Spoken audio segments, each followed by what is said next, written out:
Howdy folks, and welcome to the Hillbilly Kitchen. It is a glorious early spring day, and one of those days that God absolutely created to be enjoyed outside. So my grill hasn't been cleaned and my fire pit hasn't been cleaned yet. Please look over my mess. But we're gonna make my absolute favorite grilled meal today. We've got grilled potatoes and we're gonna make a steak, and this is good with any kind of steak. And when you make these potatoes, make sure you make at least half pound per person you're serving, because even if they say I don't normally eat taters, they're gonna come back for seconds. Now all you need for these taters is taters and any kind of work. I've got kind of some new ones here. Got a little red bud blossom in there, which is, by the way, edible, and an onion and some butter. And the only thing I season mine with, other than the onion and the butter, is just salt and pepper. You can wrap them up in aluminum foil and put a little aluminum foil packets on your grill, or you can bring out an iron skillet with a lid and put everything in that. Now, here's another warning. Once you make them for folks in an iron skillet, you ain't gonna get away with the aluminum foil no more, because they are much better in the iron skillet. So, you know, just get ready to clean the skillet. You wanna preheat your skillet. Make sure you got a good pot holder. And you want to preheat your grill too. And we're going to start our taters before we start our steak, because it does take a little bit longer to make the taters. But just throw everything in the skillet. Butter first and let it melt. Now, what I have here is about a pound of potatoes, maybe a little bit more. And I have a large onion. Now, how much onion you put in them, that's entirely up to you. I just kind of quartered my potatoes, cubed them up a little bit, you know, kind of have them all a similar size. And you can make them whole, but they have much more flavor, and you know, they brown more if you cut them up. And I just quartered my onion and then sliced it kind of thin. Make sure you wash your taters good, because you don't want them, you don't want the dirt in there. You will taste it. And drain them, get the water all off.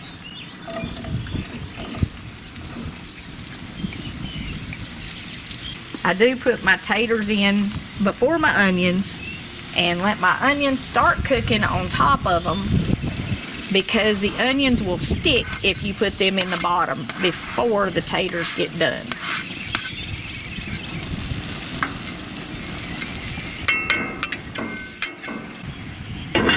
Put the lid on them, and we're going to close that grill back up so it's good and hot for when we put the steaks on. If you've got one of these bigger dogs laying around while you're grilling out, don't share the taters and onions with them, because they cannot have onions. Maybe get a couple of hot dogs and throw them on the grill while you're cooking everything else. These grilled taters are good with any kind of meat. You could have them with chicken. Hamburger steak is one of my favorite things to have with them, or chop steak, whatever you want. If you want to be fancy, you can call it chop steak. Today we've got a couple of New York strips, and if you have an outlet store in your town, check it out, because they have really good meat in there. And these were like $7.59 a pound, which is about the same price as ground chuck in the regular grocery store. I season mine kind of simple, and I do use a tenderizer to tenderize them, because let's face it, meat is way too expensive, especially steak, to eat a tough piece of steak. This tenderizer here is very old. I've had it for, I don't know, probably 35 years. If you don't have a meat tenderizer, you can put it in a Ziploc bag and just pound it with your hand. Okay, once I get the first side tenderized, I add a little seasoning to it. And I've got some steak seasoning here. It's ham bones, but any steak seasoning you like, you can put on it. They actually sent this to me to try, and I really do like it. It's got pepper and onion and garlic and stuff like that in it. And I've been using that on one side. And I put a little bit of extra onion powder on it, because I like onion powder. And just a tiny bit of salt.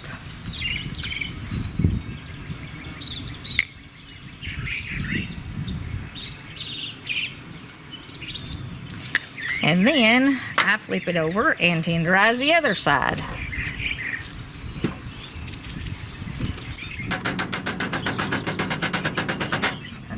Once I get the second side tenderized, I like to add a little Worcestershire sauce. It adds a ton of flavor and it helps tenderize it a little bit more. And I just let this kind of sit here while my taters and my onions start cooking. And you do want to let your taters and onions cook about 10 minutes before you start a well done steak, and probably 20 minutes before you start a rare steak. And we're going to give you the times for well done and rare here as we cook this too. Also, on my top side there, the second side of tenderized, I add a little more onion powder and just salt and pepper. Maybe a lot more onion powder. Seasoning should always be to taste, and you adjust it to suit your taste. And with all these spices, if you're on a low salt diet, you probably won't even miss the salt if you wanted to leave it off.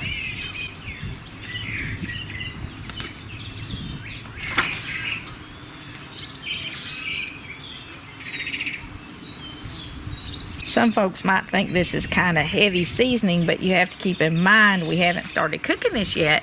And as we grill it, the flavor of the spices is going to kind of be muted a little bit. So you want to put a little bit more than what you think you need if you're going to be grilling it. And now we're just going to let that sit there until the taters start cooking. Alright, our taters and onions have been cooking for about 10 minutes. And we're going to stir them. Oh my word. They already look so good. I've got onions browning around the edge. If we had smell-o-vision, y'all.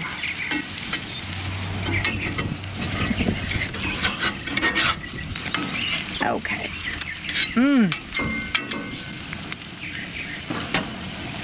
And just season them to taste. And you can add other vegetables in here too if you want to. You can add in some squash, you can add in some peppers, asparagus, and I had a few little branches of asparagus over here yesterday that I was gonna chop off and throw in here today. And they've done started blooming today, so they're probably a little bit past chopping off and throwing in here. And we might add a little bit more salt and pepper to them before we're done, but that's good for right now. Now, our steaks over here, if you want it well done, I cook mine about 10 minutes per side, and I know some of y'all are gasping. If you want it medium rare, you want it about 4 to 5 minutes per side. So go ahead and put your well done ones on there now, and leave your medium or your rare one for later. After we flip this one, then we'll add the one that we want rare or medium rare. And just close it back up for about 10 minutes. Okay, it's been about 10 minutes. We're gonna stir our taters again and flip over our cremated steak. And I know some of y'all are judging me. I won't judge you for eating yours raw. And we have more browning, and the smell that I promise y'all you're gonna want to make about half a pound a piece. And don't listen to them people that say I don't normally eat taters, because they're gonna want everybody else's taters when they smell these and see them. Okay. The lid back on them. And I'm gonna flip this one over. Yep, that's just about right. And now I'm gonna add the rare steak. And we're only gonna cook it, like I said, 4 to 5 minutes per side, and it'll be rare to medium rare. Okay, it's about time to flip our rare steak. And we've got our hot dogs added for our little brown dog here that's not waiting very patiently. And we're gonna stir our taters one more time.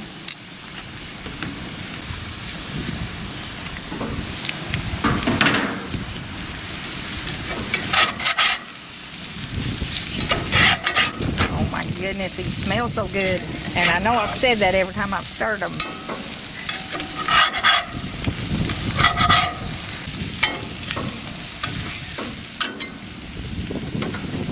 Okay. While our food is finishing up, I want to share Ecclesiastes 9:7 with you. Go thy way, Eat thy bread with joy, drink thy wine with a merry heart, for God has accepted thy work. If we have a good meal, then we are truly blessed. And if we have someone we love to share it with, then we are doubly blessed. And God's blessings are His way of letting us know that He has accepted our works and they are good. So I hope you enjoy a lot of good grilled meals outdoors in God's creation with the people that you love this season. After about 30 minutes total cooking time, this is ready.